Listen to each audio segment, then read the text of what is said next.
A gente volta do intervalo com uma entrevista especial com a doutora Fernanda de Gregório, especialista em alergia e imunologia, para falar dos cuidados com a saúde, principalmente com as quedas na temperatura. Doutora Fernanda, obrigada pela participação no Jornal do Rio. Obrigada a vocês, é um prazer estar aqui para poder ajudar um pouco a população.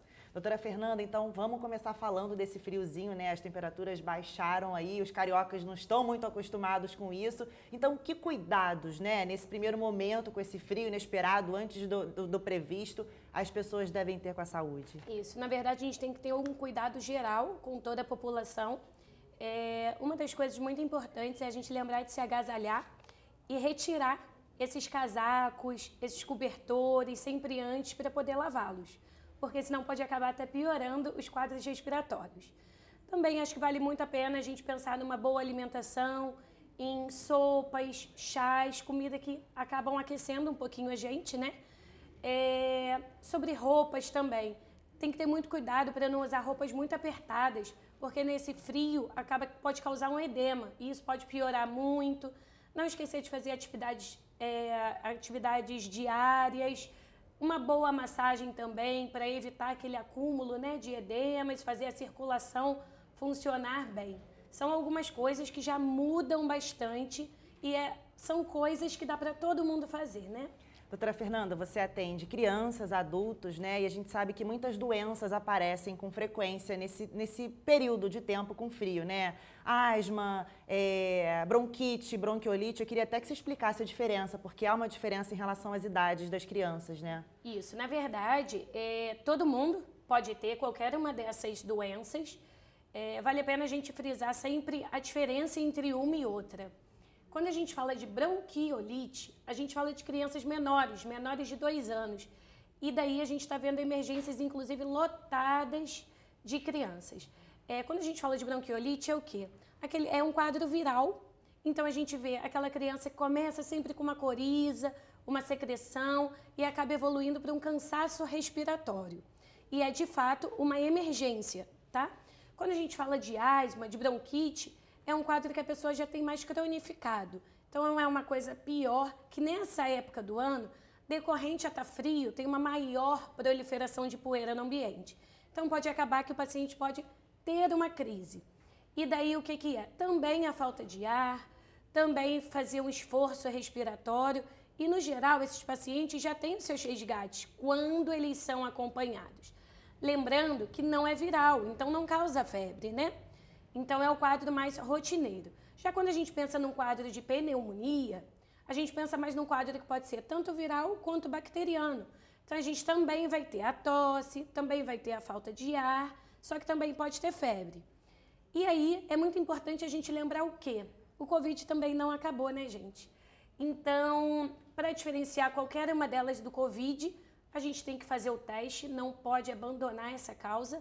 Lembrando que se você está resfriado, se você começou a ter febre, se você está com falta de ar, qualquer queixa respiratória, vale muito a pena você usar máscara, porque é o único jeito da gente não transmitir.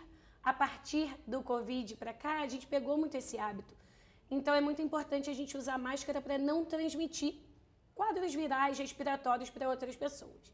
Lembrando que nessa época também é muito comum a gente ver quadros de rinite.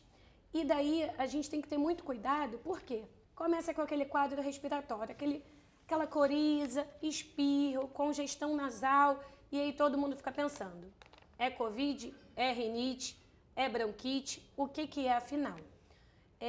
Então é muito importante a gente frisar que vamos deixar os quadros mais leves sempre para consultórios médicos ou entre em contato com o seu médico. Hoje em dia, tantos médicos são tão acessíveis, né? Ou marca uma consulta e deixar a emergência para emergências. A gente está vendo emergências de todos os hospitais completamente cheias e muitas vezes de casos que poderiam ser resolvidos que não dentro de uma emergência. Então, falta de ar, esforço respiratório, que é a barriga entrando na costela, ou esse buraquinho aqui que é a fúrcula entrando, ou o nariz batendo, aquela tosse que é uma tosse que você não consegue dormir, tosse sem parar, ou aquela febre com mais de 48 horas de evolução, esses, de fato, são necessidade de ir a uma emergência. Sintomas mais graves, né? Isso. Por isso as pessoas devem saber, né, que doenças, de fato, os sintomas elas estão sentindo, passar ali para o médico, né, tudo certinho, para a pessoa também não ficar confusa, achando que é coronavírus, porque a gente teve isso recentemente, as pessoas confundindo, porque os sintomas, né, doutora, são muito parecidos, e aí, por conta da Covid, essas doenças acabaram sendo esquecidas, né, por um certo momento, então é preciso ficar atento aos sintomas e, de fato, procurar um médico, um especialista, né? Isso, na verdade, o ideal é a gente sempre, quando você sabe que você tem uma doença, até crônica, né, como a asma, bronquite, uma rinite, a gente sempre orienta a manter sempre bem tratado. Quando a gente trata durante todo o ano, essa época a gente já vai estar mais estável.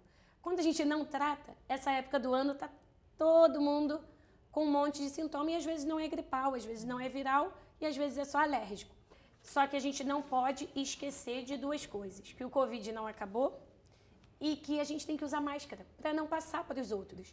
Por exemplo, você viu o seu filho ali gripado, você está vendo ele com aquele quadro super de congestão, espirro, tosse, coça o narizinho, como é que a gente vai saber se é só uma rinite?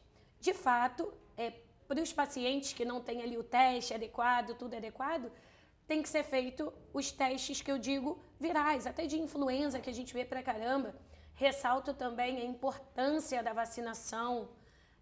Essa época está sendo a época da vacinação para influenza, tanto no posto de saúde, quanto numa clínica mesmo particular, tem em todos os lugares. Evita muito quadro de influenza, muito quadro gripal, tanto em criança quanto em adulto, muito mais ainda em idoso, né? Que a gente tem que ter muita cautela com os idosos. Doutora, aí já para quem tem alergia, né, assim, aí tem aquela poeira em casa, como enfrentar isso, né? Que cuidados essas pessoas também devem ter? Tem algumas coisas que a gente chama de controle ambiental. E eu acho que, eu sempre falo que não só para quem tem alergias respiratórias, não só para quem tem rinite, para quem tem asma, mas eu acho que é bom para todo mundo acabar evitando, porque essa época ainda é pior, porque quando falam assim, alergia ao tempo. Na verdade, o que é a alergia ao tempo?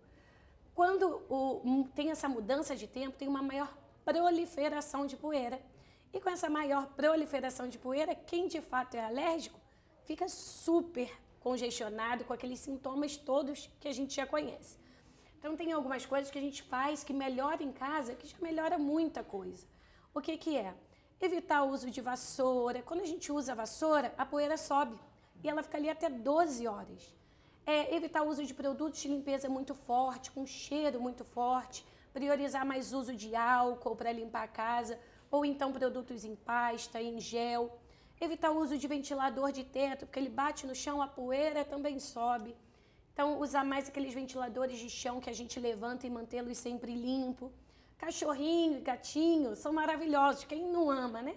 Mas evitar em cima da cama, em cima do travesseiro, já ajuda pra caramba, fora do quarto. São algumas coisas que a gente já vê, tirar tapete, a cortina.